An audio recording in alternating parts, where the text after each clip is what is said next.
Good morning, bro. Morning, man. How you doing? I'm doing fabulous. How about you? Doing good. Can't forget the coffee in the morning. I don't have it yet. I got a coffee maker at work, so I'd rather do that than drink the coffee here at the house. So, So today, Adrian, what are we talking about? we're doing a stock market talk. Stock market talk. All right, so let's get go ahead and get started. Hmm. First and foremost, blessed, grateful for another beautiful morning. That's right.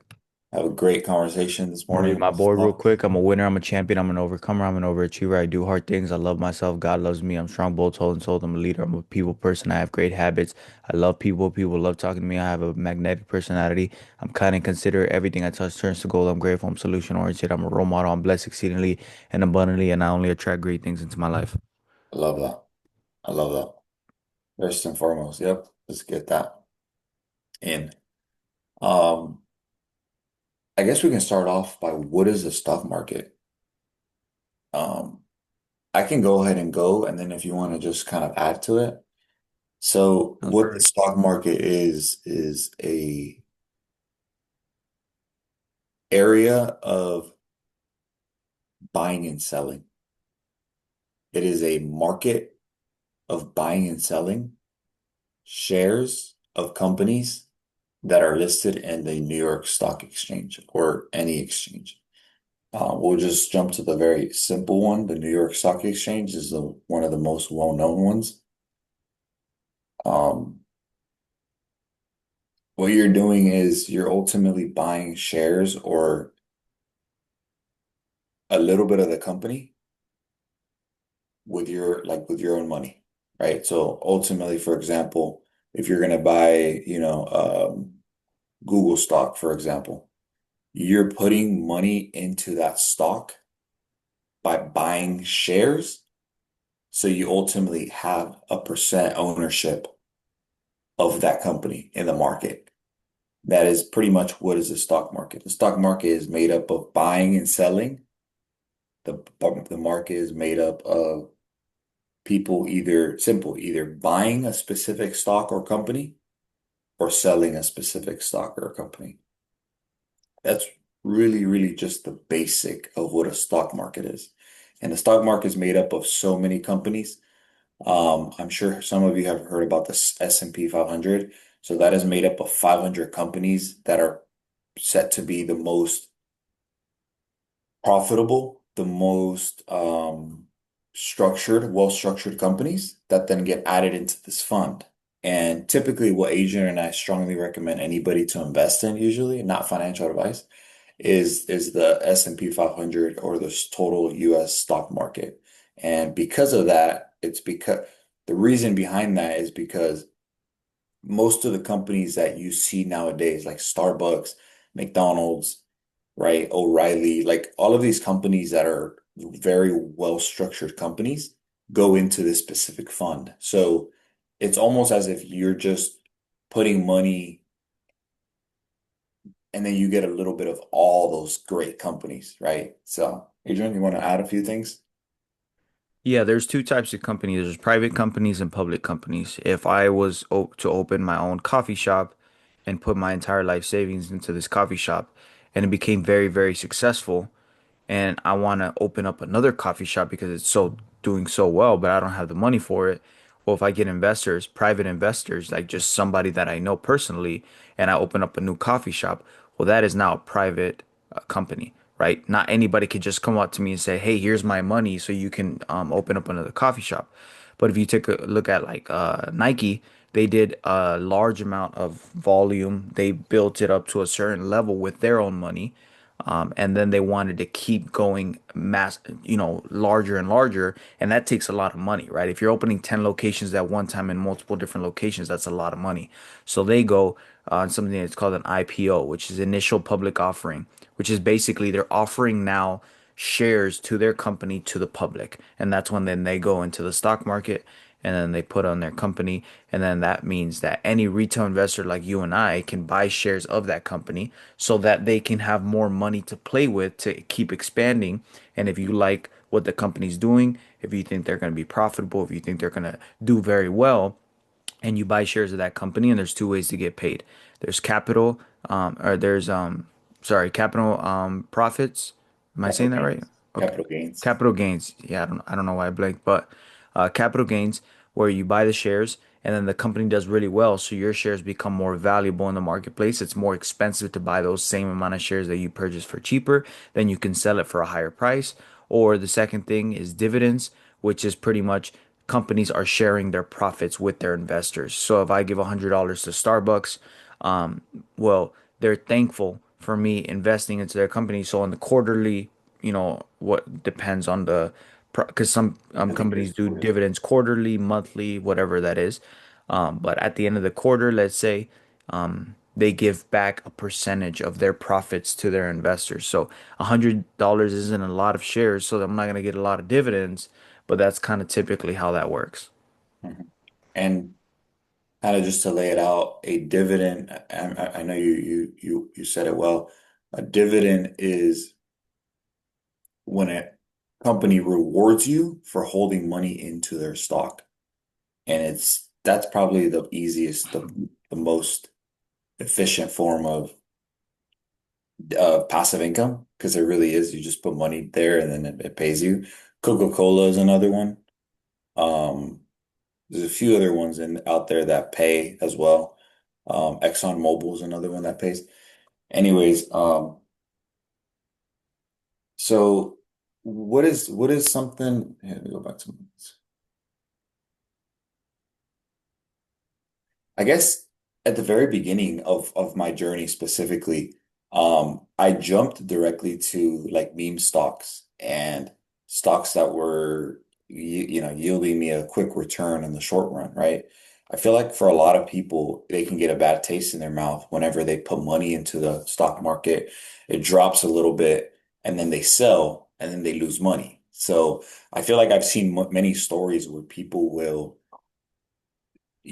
put $100, lose $10, they get scared, they take out, and then they never come back to the markets again. So it's like as if they get like a bad taste, like, oh, this is a scam, or this makes no sense, or this and that. So I think something that I can add to something like this is or response to something like that is ultimately there's two different types of investings, and you have to really choose what type of investor you want to become, right? Do you want to become a long-term investor, somebody who's looking for this money in 5, 10, 15, 20, 30 years and use the power of compounding interest? Or are you somebody who just wants quick money, and try to double, triple your money in a day or two? Um, while both are possible, I've experienced that the long-term way of investing is the most profitable way. I feel like a lot of people they start off by like day trading, or it's exactly what I did. You start off by day trading or trying to get quick money, you know. And I don't think it's the worst. I don't think it's a bad thing to do. I just think that you should be day trading. If you want to day trade, you should at least have a fund or a portfolio specifically for a long-term play. Because along the years, you will notice that unless you're trained by the number one trader in the world, it's just you're going to learn lessons, right? And I think they're not considered to be they're just expensive lessons, right? If you put your hard-earned money, you lose that money, then you do it again. It's exactly what I did. I did that for probably a couple years, like maybe 2 or 3 years before I started like to really focus on, the interest compound interest and investing of specific companies over a long period of time. And I think that's something very important that I do want to mention. I think that if you are going to day trade, great, go for it. Good luck. But please make sure you have at least some money set aside for that long-term portfolio. Um, Want to share anything? Yeah, I think a lot of people are attracted to get rich quick mentality. I said it before, we live in a microwave society. So people want things now, they want things fast. And I think every time you think that way, you're gonna get cooked. In other words, you're not gonna do well. Not because it's impossible to do, but it's gonna leave a bad taste in your mouth even if you do succeed. Because then you're gonna expect something from the market. You're gonna expect that every time you make a play, it's gonna turn out your way. And reality is that's not the way it really works. I mean, you can't, anything that's built up quick is gonna get knocked down even faster. So it really takes a strong foundation to genuinely create a legacy. And it's not as easy as people think. I mean, if you're trying to get rich quick, making all these buy low, sell high quickly, well, even if you make a lot of money, capital gains is going to catch up to you. I think it's like a 40% return or 40% tax on any short-term gains. So when I say invest, if you're not doing it to yourself and you do decide to do the stock market, well, then you have to do your due diligence if you want to do individual stocks, which are a little bit more risky, or ETF slash funds, like Alan was talking about. So ETF slash funds, he already mentioned it and covered it beautifully, but it's pretty much just bringing a group together and investing into a certain category of the stock market, right? So the S&P 500 is the top 500 most performing category of the whole stock market, right? There's something called the NASDAQ QQQ, which is a group of all tech funds, or sorry, tech companies, right? So anything to do with tech is in that fund, right? So there's like different groups so that way you can invest into certain categories instead of just one. So if you're investing into an individual stock, well, now your risk is a lot higher because depending on the success or failure of that company is depending on the fluctuation of your capital within that investment. But if you have your money inside an ETF or a fund, well, now your money is never dependent upon one stock. It depends on that whole group. So if one of those companies isn't doing so well, but all of the others are doing fantastic, well, your money is pretty much like a steady growth. It's not, your money's not going to be like up 1,000 one day, down 1,000 the other, unless you have a lot of money in there. But it's not as volatile, and it's like kind of safe and secure is so what the stock market advertises for that those ETFs and funds. So it just depends what you're trying to get out of it. It goes back to what I said before. You need to know your outcome before you start working on the process, because you can't know what process to follow, what journey to, pursue if you don't know where you're trying to go. So. I think that's a really good point because I think that's something, at least at the very beginning, when I built my first portfolio, it's almost as if I didn't know what I was going to do with it. I didn't have an end goal with it. And I think that having an end goal, like you said, keeps you from sticking to your goals, right? You don't sell when things come down, right? Because the market's not just up, it's down as well, right? But we are in a bull market right now. That's what that means, right? So when there is more buyers and sellers present, the stock rises, which means when we're at new all-time highs, new areas, it's considered a bull market. Um, but having an angle with any type of investing in any market is it's a really, really good way of going about things, especially because again, emotions, they'll play a big role into it. When you see your account go down $20 or drop 20, 5, 2%, whatever it is, it's being able to see that number drop and not be afraid because you know what your ultimate goal is. You know what you're invested in. That's probably the number one thing, knowing what you're invested in because a lot of the times, all there's a bunch of meme stocks or meme coins that people just buy to try to, catch a bid, try to, make some money, quick money. And a lot of the times that it's not for long term, that's not really well, like that's not good at all, But what are some things that you feel like you would do differently if you started, let's say, because we've started, how long has it been since we started? I want to say I started like 20, maybe like end up like 20, maybe like 4 or 5 years ago. I think something around there, yeah. You I you know that. started a little earlier, like 18, right? 19? Yeah, so I started at 18. Um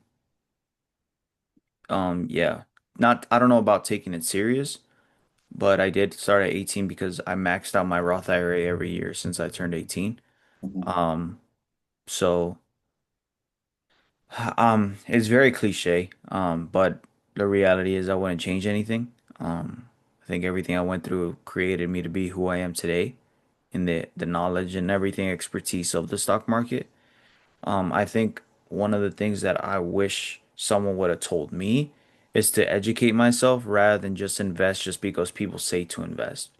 I think the stock market is very well known in the wealth community, in the financial, the the FIRE movement, right? Financially independent, retire early. And it's very common, right? Every person that you speak to is, oh, the stock market this, the stock market that, the rich person said this, the rich person said that. And I just get into investing just because I think it's the right move. But I just get in and start investing into random things. Again, I don't regret doing that because it taught me what it is today. But I think that I wish, if someone were to tell me to give my younger self advice, is to actually dive deep into it, understand it. I mean, you take 8 hours of your day to, go give it to somebody else's business. Well, you might as well put a couple hours a day into what your life can be and become. So. Yeah. I think that's a good example. That's a good example. Everything that you did in the market, everything that you've gone through, it shaped you as this specific investor who's learned this amount. And I think that's another reason why it is important to get into the market, get your toes wet. And then once you start really taking it serious as far as adding more size or more capital to that investment, it's really, really important to be educated so that way whenever the market does drop, because it will drop, the market is a cycle. It goes up, it goes down. It's being able to capitalize when it's down, being able to capitalize when it's up. And I mean, it's supply and demand, right? It's like whatever, it's like anything else. If there's more demand than there's supply, the price goes up. If there's more supply than there is demand, then the price goes down. What is supply? The amount of shares. What is demand? The amount of people wanting those shares. If you have a lot of shares and nobody wants it, this is going to be worthless. If you have a little bit of shares and a lot of people want it, this is going to be like a lot of money. So, one thing that I mentioned, Alan, I didn't mean to cut you off. I just wanted to talk about this for the last few minutes of our pod. Um, something that I think will be very beneficial to know by everybody is when I said Roth IRA, I wanted to talk about that. Like, what is a 401k? What is a Roth IRA? Because even if people don't care about the stock market, when they get into corporate or when they get into a good job, 401ks are in line, and people might not even know what that is. So if you can kind of just talk a little bit about those two things, maybe that could be helpful to people. I'm glad you brought that up. So a 401k is a fund that your employer provides. Any company that you work for should provide these. And what it is they work with companies that make up funds that invest in, again, the S&P 500 or the NASDAQ or the Dow Jones. So what they'll do is they'll make up target retirement accounts so you can invest in. Normally, these you can only choose from a list of funds of companies. So you can't choose like Google or I want to invest in Tesla. You can't do that. Um, but it's very beneficial to do because it's going to be tax deductible. So example, if you make, 60, let's just say $50,000 a year, but you invest 10,000, you really only have to pay taxes on 40,000. So one, it saves you from a lot of taxes. Two, it's usually free money. The companies whoever you work for usually gives you a like 3, 4, 5% match, whatever it is. So for example, if you put in 100, they'll match. I think it's like if you put in 3% of your check, they'll match you 3%. If I'm not And mistaken, it's 100% of 3%. So like but there's different companies, but if I'm not mistaken, it's like they'll match up to 3%.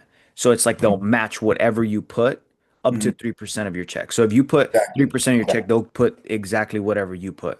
Up to the 3% of your tax. Exactly. Yeah. Yeah. Okay. So free money. It's tax you don't have to pay taxes on that money once they take it out because they take it out pre-taxes, right? So it's your gross pay, they take it out and then you get taxed, right? So that's a neat way of doing it. So that's what a 401k is, and I strongly recommend. I've set it up at all the couple companies that I work for. I think And one thing that before you move on to the Roth, you will ta pay taxes on it when you retire. So that money, then you pay taxes on it when you retire. but it's just not having to pay the taxes right now. So if you make $5,000 a month on your gross, well, you get taxed on all of those 5K. But if you put, let's say, 500 from of that into your 401k, well, now you're only taxed on the 4,500, and all the money you'll pay taxes at the end when you retire. I think the beneficial 401k is that they match you money. So it's like free Yep. money. Free money. Yep. But go ahead, Yep. Alan. Good time. And then the Roth IRA is going to be made up of it's a self-directed fund, right? So what that is you're able to set up your own account. You of course have to pay taxes. It's money that's already taxed from your paycheck, right? Your net pay. And you're able to contribute $7,000 a year into this fund, and you're able to buy anything you'd like. The way I do it, my brother, we set it up to still track the S&P 500, 10 to 12% a year compounded, right? Compound interest long term. The beauty about the IRA is since it's already taxed, you don't have to pay taxes on that money. Any type of growth does not get taxed. So you put up to $7,000 into this account. Let's say you know, in a year, typically you're not, so these accounts, by the way, we didn't mention, you're not able to withdraw them until a certain age. You're able to withdraw the contributions. However, you can't withdraw any type of gains, any type of profit You until can, but there'll be a big penalty. it But so will be it's a penalty. I recommended mean, I not to. say you can because I know Yeah, who nobody wants to wants to take get that hit with that. 40%, 50% Yeah, it's a penalty? very high number. It's a fee, and then it's taxes, and then it's just a bunch. So I'd rather just keep it in there, just hold on to it. But what's neat about the Roth IRA is once you get to a point where you're about to retire, and let's say you put in $100,000 and it made you $800,000. None that you can remove that money. I'm not sure exactly if there's a schedule that you have to follow, but regardless, any money you remove, it is not taxed at all. So you could just withdraw it, use it, withdraw it. Like it and it absolutely does not matter. They will not tax you on that money. And I really like that investment vehicle. I think it's very neat. Also because if you decide to like, let's say like one time I had to remove money from a fund and then transfer it to another fund. During that transaction, that buying and selling, you don't have to, like, you don't get taxed. It doesn't even get reported on your taxes or anything. So I think that's also something very neat about it. So, Yeah, I think anyways, so the after tax, just to kind of give some explanation, a little bit behind that, is if you do make $5,000 a month, well, now you're gonna be taxed on that, and you're gonna, let's say you have 4,000 left. Well, now with those 4,000, now you can use money from that to invest into your Roth IRA, and then that's how you get to that point where eventually, when you do retire at a certain point and you withdraw that money with the gains and everything that you've done, well, now you can actually take that money out without having to pay taxes, excuse me. And so that's pretty much what that means. But again, this is just me giving you guys information. I'm not saying to invest into a 401k. I'm not saying to invest into a Roth IRA. There's different beliefs that I have. So I don't really want to dive too deep into that and confuse anybody. But just the reality is that's the information is kind of given to you. So now you can look at it on your own and find the information that you need to see whether or not that's something that you want to do. So and I think the last thing that I do want to mention is we may have missed a few things here and there of each investment vehicle or each fund or things like that. We got most of the basics down, and I hope we did our best. Like, I hope we explained it in the best way possible. probably If not. if we did This is venture like the tip of the spear. Yeah, if we did change anything, if we made it a little confusing, or I hope at least one person can understand what we said on, the market, the funds, or S&P, anything like that. Highly encouraged to just continue doing some more research. I don't know, ask ChatGPT, or if you have a question or anything, or reach out to us. We can definitely look into it and get back to you on that. Um, but yeah, bro, it's been a great morning. Very excited for the rest of the week, and I'm glad we're able to squeeze one in this midweek. Yes, sir. That's right. Thank you so much for your time, and I hope you have a great rest of your Wednesday. All right, bro. All right. Have a good night. Have a good night. Have a good day.